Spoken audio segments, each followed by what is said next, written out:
Pengelola Kompleks Gelora Bung Karno GBK Senayan Jakarta mulai menerapkan aturan khusus bagi warga yang ingin masuk beraktivitas di lingkungan GBK. Penerapan pembatasan jumlah pengunjung yang masuk GBK sudah mulai diterapkan sejak 19 Juni 2020. Sabtu pagi, petugas memeriksa suhu tubuh setiap pengunjung yang hendak memasuki GBK. Pengunjung juga harus mencuci tangan atau memakai hand sanitizer. GBK membuka akses masuk sejak jam 5 pagi hingga 8 malam. Setiap jam, hanya 1.000 pengunjung yang diizinkan masuk ke area Ring Road Stadion GBK. Hanya ada 2 pintu akses masuk melalui pintu 5 dan pintu 10. Selain itu, pengunjung dilarang membawa peralatan ke area Ring Road Stadion utama GBK seperti sepeda, skateboard, skuter metik, serta stroller. Aturan juga melarang ibu hamil dan usia di bawah 12 tahun untuk masuk. Sudah tahu nggak dengan aturan GBK sekarang ada pembatasan? Tahu. Apa aja? Eh, Cuci tangan sebelum masuk, dicek suhu ya. Sama nggak boleh bawa anak di bawah usia 11. Dia 13 tahun. Udah tahu. Sebelumnya sempat searching juga sih, seperti apa peraturannya gitu. Nantinya dari berita untuk menetapkan protokol kita udah nyarikan masuk harus bersih, jaga protokol masker dan seterusnya itu udah cari. Makanya kita juga persiapan untuk lari di sini pun juga dengan protokolnya. Sudah ada koresponden CNN Indonesia Teddy Zuhari di kawasan GBK Senayan Jakarta. Selamat siang Teddy, ini bagaimana suasana di GBK siang hari ini pasca adanya pembatasan pengunjung sejak Jumat lalu? Selamat siang Rizky, betul sekali kita tahu bersama bahwa pihak pengelola kawasan Gelora Bung Karno Senayan di mana sudah menerapkan aturan baru di masa PSBB transisi ini. Kita tahu ini dilaksanakan oleh pihak pengelola Gelora Bung Karno karena hasil dari evaluasi pihak mereka yang memantau aktivitas kepadatan pengunjung yang datang di kawasan Gelora Bung Karno ini pada tanggal 12 dan juga pada tanggal 13 itu, Rizky, pada saat itu pekan lalu ini animo masyarakat yang kembali memenuhi Gelora Bung Karno untuk melakukan aktivitas olahraga ini cukup padat. Namun kepadatan pengunjung waktu itu dilihat oleh pihak pengelola banyak yang tidak menerapkan protokol disiplin protokol kesehatan seperti misalnya menggunakan masker, jaga jarak. Nah, akhirnya kemarin pihak pengelola kawasan Gelora Bung Karno Senayan ini mengeluarkan aturan baru di mana mereka membatasi pengunjung yang bisa mengakses masuk baik ke kawasan seluruh dari wilayah Gelora Bung Karno dan juga tempat saya berdiri ini adalah yang terdekat, akses terdekat menuju ke Stadion Utama Gelora Bung Karno Senayan, di mana ini disebut sebagai area Ring Road. Sebelum masuk, seluruh warga yang ingin datang beraktivitas ke tempat ini diwajibkan diperiksa suhu tubuhnya oleh termogunner oleh petugas, kemudian para pengunjung juga dicek harus menggunakan masker, juga harus mencuci tangan dan juga menggunakan hand sanitizer.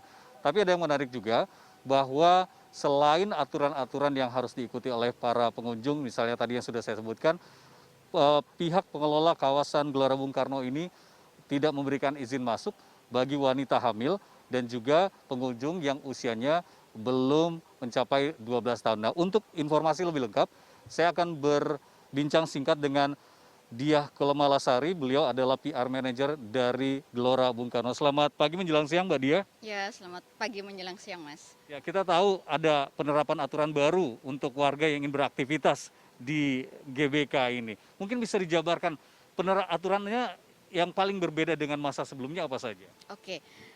Sebelumnya saya jelaskan dulu bahwa aturan baru ini kita ada 6 aturan baru ya.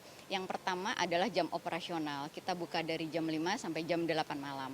Lalu yang kedua kita membatasi yang masuk ke Ring Road seperti yang tadi disampaikan bahwa untuk ibu hamil dan anak di bawah 12 tahun itu kita tidak boleh masuk ke kawasan GBK-nya.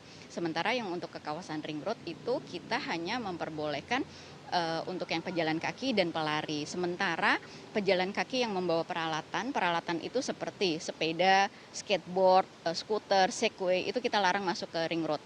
Nah, untuk ke ring road juga ini yang membedakan adalah kita hanya membuka satu pintu masuk ke ring road, yaitu pintu A yang di sebelah sini. Kemudian pintu keluarnya kita pecah menjadi 3 pintu, yang mana pintu itu berbeda dari pintu masuk itu, yaitu pintu D, E, dan G. Jadi antara masuk dan keluar itu kita berbeda. Nah, ini yang membedakan dari yang sebelumnya. Ya, ini menarik. Tadi Mbak bilang kan untuk area ring road di tempat kita berdiri ini, tepatnya di dekat Patung Panahan. Mungkin ya warga Jabodetabek udah tahu banget kalau datang ke GBK ada Patung Panahan sebagai pintu akses masuk. Di belakang kita ini ada Patung Panahan. Nah, di area ini pengunjung hanya boleh lari, berjalan santai, tanpa membawa peralatan. Itu mengapa pemirsa tadi juga saya melihat langsung bahwa sejak pagi saya ada di sini pukul 6, ini tidak ada yang membawa peralatan-peralatan olahraga yang disebutkan tadi, tapi untuk area luar masih boleh menggunakan alat itu. Betul, untuk area luar, jadi masyarakat yang ingin bersepeda itu kita masih boleh di luar ring road, di kawasan GBK-nya. Area seperti di area taman seperti itu. Iya. Nah, alasan juga mengeluarkan peraturan ini kalau tidak salah pihak GBK menilai bahwa pada pekan kemarin dari angka 100% seperti itu, 40% yang berolahraga, sisanya hanya piknik. Iya. Benar? Iya, betul. Jadi kita kemarin evaluasi, Mas, di Sabtu Minggu itu kita sangat padat ya, dan hasil evaluasi kita memang datanya itu sekitar 40% saja yang betul berolahraga, sementara yang 60% itu mereka lebih kayak ke piknik gitu kan. Nah, di saat mereka piknik itu ya, jadi protokol kesehatan itu biasanya diabaikan. Nah, itu yang membuat kita risau. Jadi semacam mereka tidak menjaga jarak gitu kan, tidak menggunakan masker. Nah, itu merisaukan kita, sehingga kita buatlah aturan baru ini untuk memperbaiki yang lama.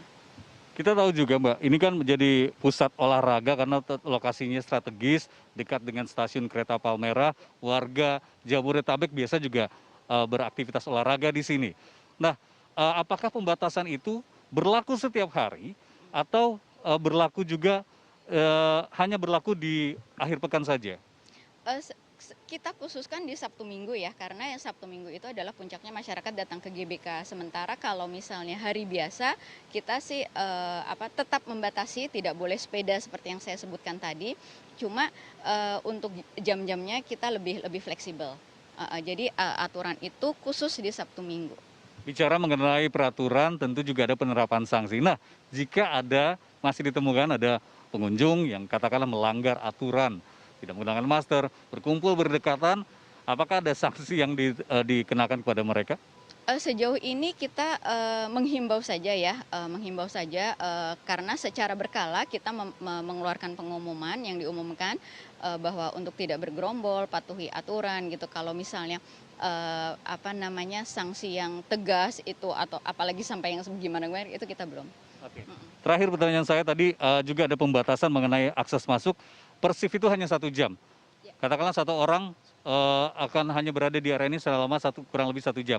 Kalau kemudian pembatasan itu dia keluar terus masuk lagi di hari yang sama karena pengen lebih lama larinya, bisa seperti itu? Oh, bisa Mas. Jadi kalau misalnya dia udah lari ya, udah 1 jam gitu, tapi dia mohon maaf harus keluar dulu, harus keluar dan dia harus mengikuti shift selanjutnya. Nanti kalau dia udah masuk shift selanjutnya mau lari lagi, monggo silahkan gitu. Baik Mbak Diah, terima kasih banyak informasinya. Semoga warga yang datang beraktivitas berolahraga di sini setiap hari ataupun akhir pekan bisa tetap disiplin mengikuti aturan protokol kesehatan. Baik, terima kasih Mbak Diah. Demikian informasi perbincangan singkat saya bersama Diah Kumalasari, PR Manager dari Gelora Bung Karno, Jakarta. Dan mungkin juga kita bisa ingatkan warga yang ingin beraktivitas dimanapun selain di Gelora Bung Karno, apalagi untuk aktivitas olahraga, tetap mengikuti anjuran pemerintah, melaksanakan protokol kesehatan, menggunakan masker, jaga jarak, dan jangan lupa untuk cuci tangan. Kita kembali ke studio bersama Rizky. Rizky, silakan. Ya, baik, Teddy Zuhari melaporkan langsung dari kawasan GBK Senayan, Jakarta. Terima kasih atas laporan Anda dan selamat kembali bertugas.